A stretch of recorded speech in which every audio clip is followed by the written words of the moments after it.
पूरे देश के लिए बहुत बड़ी उपलब्धि है, खासतौर से नौजवानों के लिए।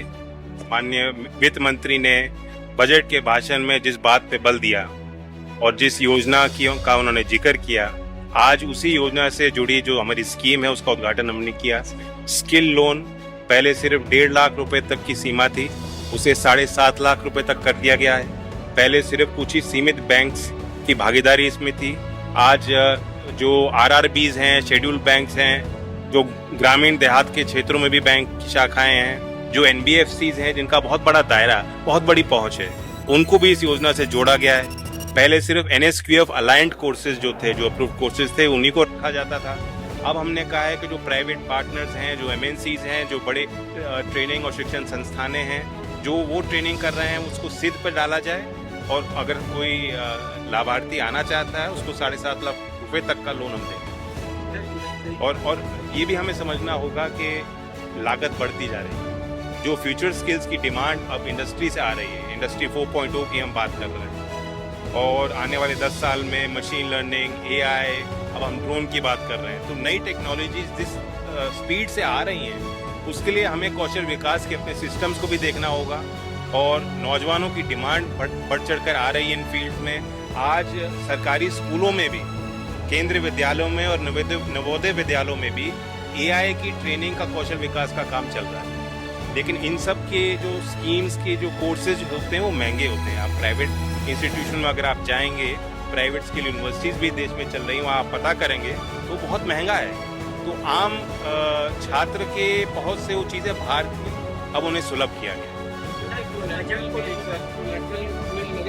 जी 75% गारंटीड है।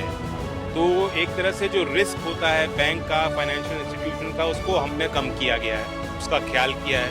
और जब रिस्क कम होगा तो बैंक जो है अच्छे रेट ऑफ इंटरेस्ट पे, जो हमने उसको भी हमने कैप किया है कि कोई ज़्यादा रेट ऑफ इंटरेस्ट ना लिया जाए, market aligned rate of interest पे छात्र इसकी सुविधा ले सकते हैं। कहीं ना कहीं गतिरोध दिख रहा है, क्या कहेंगे? तो होता ही, ये तो लोकतंत्र की प्रक्रिया है। कभी कभी लोग बजट जैसा भी हो, कैसा भी हो, एक रटा भाषण दे देते हैं कि मिडिल क्लास नाराज है और गरीब खफा है और किसान के लिए कुछ नहीं है।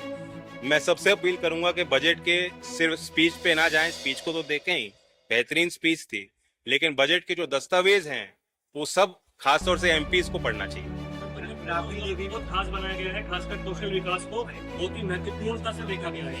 और आप सभी इस तरीके से देखते हैं, मोदी सरकार ने अपना जो पसंदीदा मंत्रालय वो आपको दिया है, और इस वाले बजट में काफी सारे रोजगार को लेकर के विकल्प खोले गए। जो सोच के मैं एनडीए में आया था और जो मैं करना चाहता हूँ, उस सपने को पूरा करने के लिए बहुत बड़ी ताकत दी है, बहुत बड़ा आशीर्वाद और विश्वास हमारे मंत्रालय पे दिया है। और ये विश्वास मुझ पे नहीं, देश के नौजवानों पे प्रधानमंत्री खुद कर रहे हैं। वित्त मंत्री के अब तक के जितने बजट ये भाषण हुए हैं, आज़ादी से लेके अब तक अगर आप अवलोकन करेंगे, पहली बार किसी वित्त मंत्री ने 14 बार कौशल विकास की बात अपने बजट के भाषण में की है, 24 बार उद्यमता की बात की है, रोजगार की बात की है, नौजवानों की बात। तो ये एक संकेत है।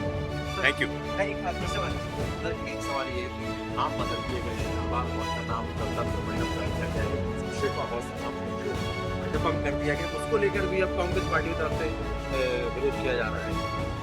नाम एक पहचान का हिस्सा हो। अब राष्ट्रीय शिक्षा नीति का मैं उदाहरण आपको देता हूँ। कभी कभी हम जब शिक्षा की व्यवस्था की बात करते हैं तो कुछ राज्य में जो विपक्षी पार्टी हैं वो विरोध करती हैं कि आप केंद्रीकरण कर रहे हैं और आप भाषा को हम पे थोप रहे हैं। अब राष्ट्रीय शिक्षा नीति के अंतर्गत जो हम काम कर रहे हैं,